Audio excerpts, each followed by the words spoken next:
Hey, what's up guys? It's Hihat back with another tutorial. Today we're going to talk about creative distortion. A lot of you guys probably just use distortion to make sounds dirtier, add some harmonics, make it a little bit more distorted.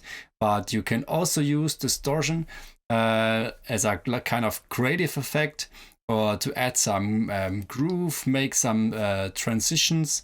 And I will show you some examples, and yeah, let's get started. And in all the examples, I'm using the new Drive Shaper from Shaper Box, but you can use any kind of distortion. You can use, for example, an LFO tool or an envelope follower from Max for Life to get a kind of similar effect.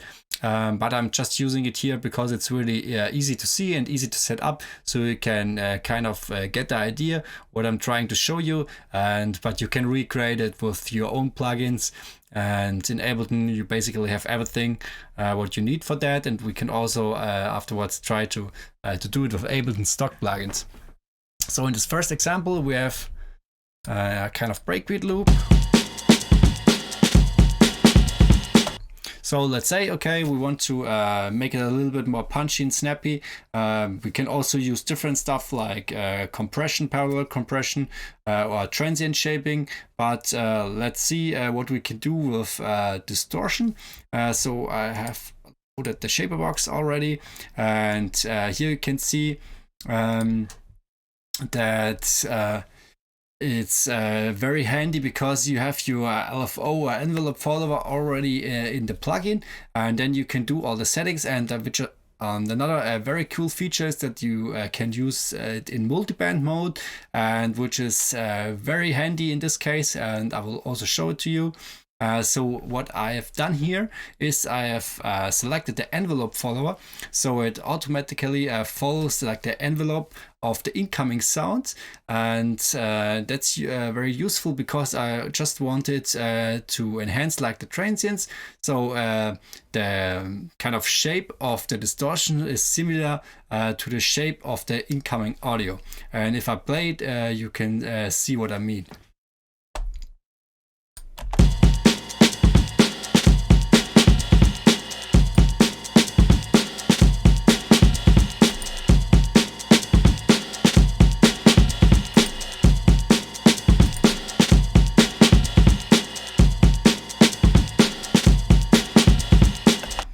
So what we're doing, we're just adding a distortion on top of the like transients, and to make it a little bit more punchy. And if you have an audio signal with a lot of low frequencies, it's usually not a very good idea to distort the very low frequencies a lot, because it kind of makes even especially like the sub frequencies very like lifeless and kills all the energy. And that's why it's better to leave the very low frequencies untouched and just distort the higher frequencies. For example, we're using two bands here, mid band and low band. Low band you can hear. Sorry.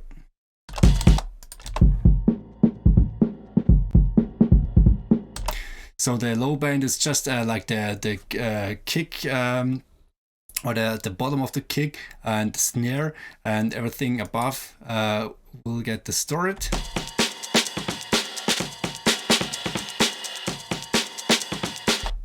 And I can quickly show you how it sounds if we also distort the low end.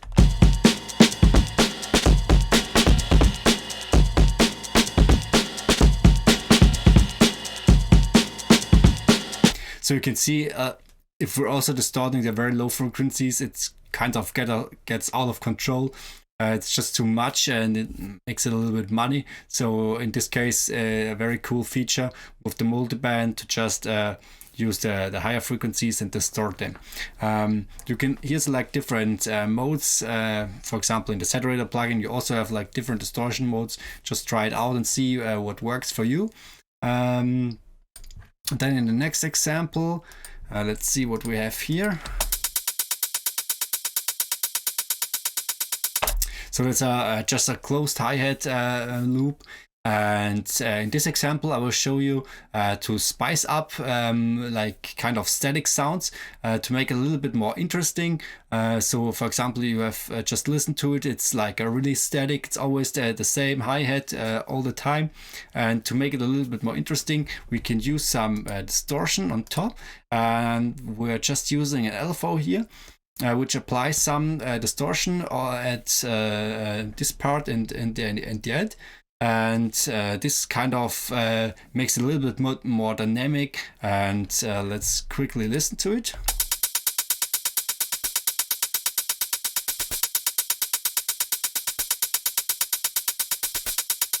So you can see it gives it a little bit more movement. The sound is changing, it's not constant all the time. So there is some change going on that makes it a little bit more interesting.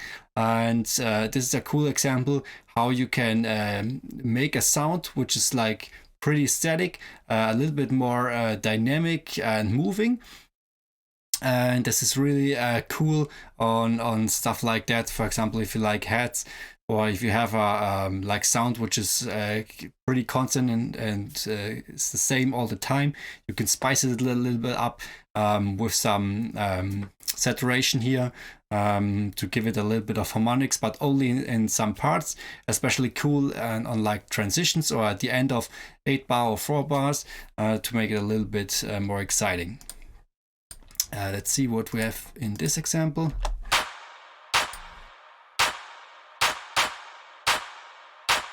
Okay, we have a clap loop here, and what's special about this clap loop that you can hear it with a very long reverb tail, and we want to make it a little bit like more moving and yeah, interesting.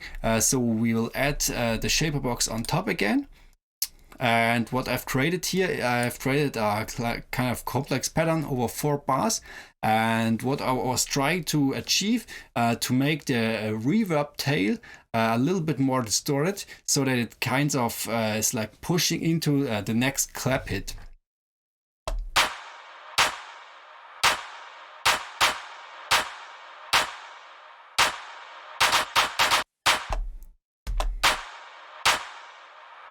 So you can see it's like,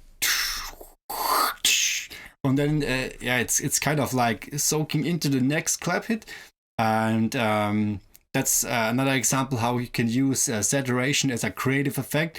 Of course, you can do like volume automation as well, but sometimes it's cool to have something different, so that the reverb tail like gets distorted more and more until the next clap hits. Let's just listen again.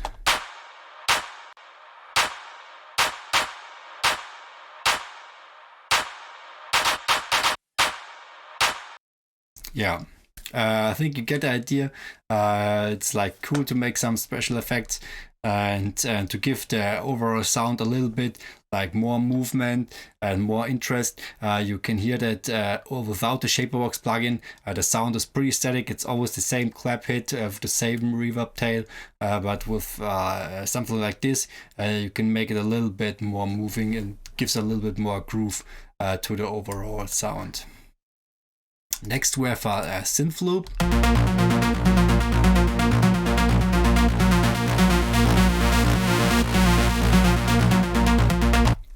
You can already hear it has like a typical movement with like opening the filter until the end of the 4 bars. And in this example, we can use the shaper box to make this the transition or like the movement a little bit more apparent. And we will add on top of the filter movement, we'll add some distortion, just a little bit to make it a little bit like more present.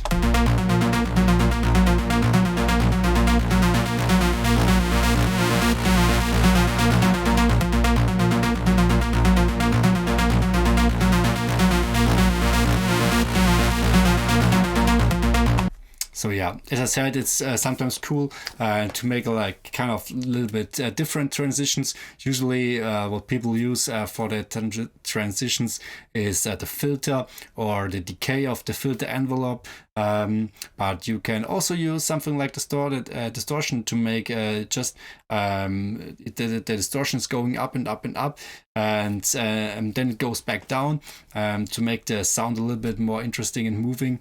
It's a very cool trick, so that you're not using the same like everyone else. Yeah? The filter and the filter decay, for example, or the cutoff frequency. Let's see what we have here. Yeah, here we have our kick loop. I will just quickly disable it. So you can hear the kick is like a static kick. It's also it's looped here.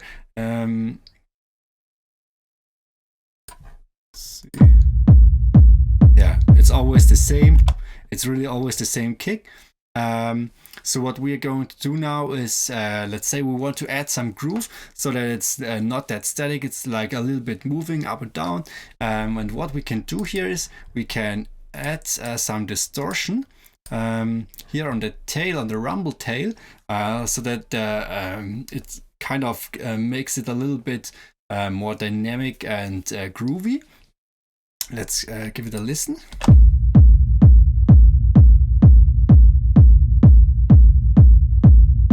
You have to really listen closely to the like always the tail to the tail of the second and the fourth kick. It's like, and this kind of gives it the groove. It's a little bit more subtle, but if you listen closely, it would give the track overall a little bit a more groovier feeling.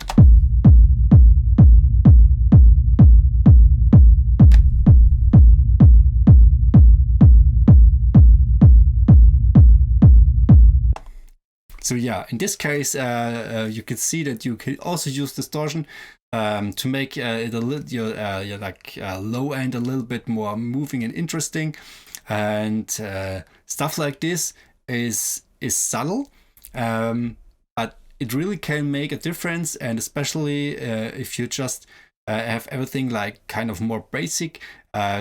Details like this can really make your track shine, and otherwise you have a cool track, but if you add all a little bit like details like this, you can have a really cool and interesting track. So let's see what the last example is.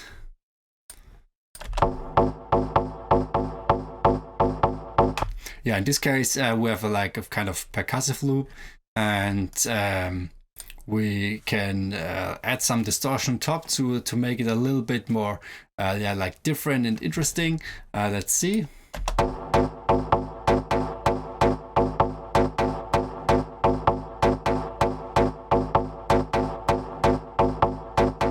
So for example, we can add distortion just on a few hits in the loop, so that it kind of it's like not always at the same hit, so that it's sometimes a little bit more distorted, sometimes not, and that really adds a lot of interest to the loop, which is otherwise always the same.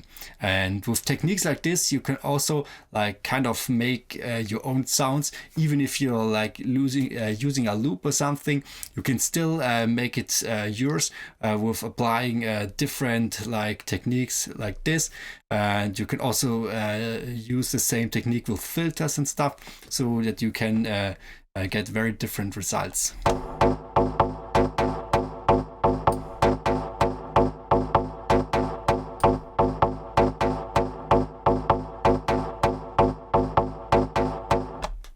Yeah, I think you get the idea. That's basically a few examples how you can use distortion to make something creative, to really spice up some loops or some very static sounds, hi-hats, synth sounds, give you low end a little bit of groove. You can really do a lot of different things with that. So that just keep it in mind that distortion is not, you can just not use it only to make something more distorted, to add harmonics. You can also do some creative effects like this. And last but not least, let's just try it to do it with Ableton plugins. For example, we can use it on the Synth Loop here. And let's just use a Max for Live LFO device here. Then use the Saturator plugin. Let's just set it here to 4 bars, and then we will use this one so that the distortion is going up. The only thing which is of course a little bit harder, that with the LFO2 plugin here, you don't have as much control as with the Shaper box. So that's a downside of the LFO plugin here. You can only use some basic shapes, but you can't draw like very complex curves. But I think there are other Max for Live devices from third-party developers which can maybe do this, but not exactly sure. But let's just give it a try. Okay, what we'll do, we'll map the drive, and also we will map the output volume so that it will not go crazy. Then just let's limit this here. It doesn't get too crazy. Let's start it here. Go to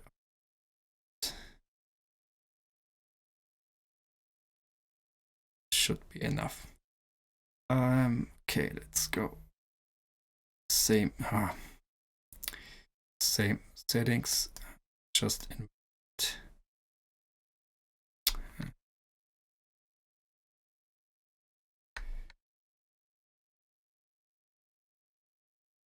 Okay, let's see.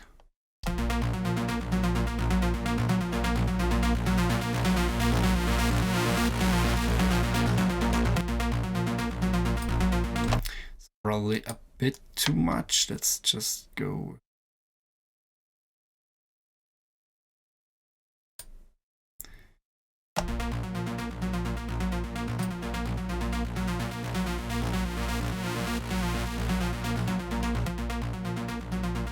So yeah, you basically get the idea. You can use just Max for Live tools to get a kind of similar effect. Of course, the Shaper box has some advantages because you have a easier interface where you can really draw in the curves for the LFO, use the envelope follower. But in any case, if you have just stock plugins, you can still do it. I hope you get some cool ideas and just try it out and see what works. Thanks for watching, and see you in the next tutorial.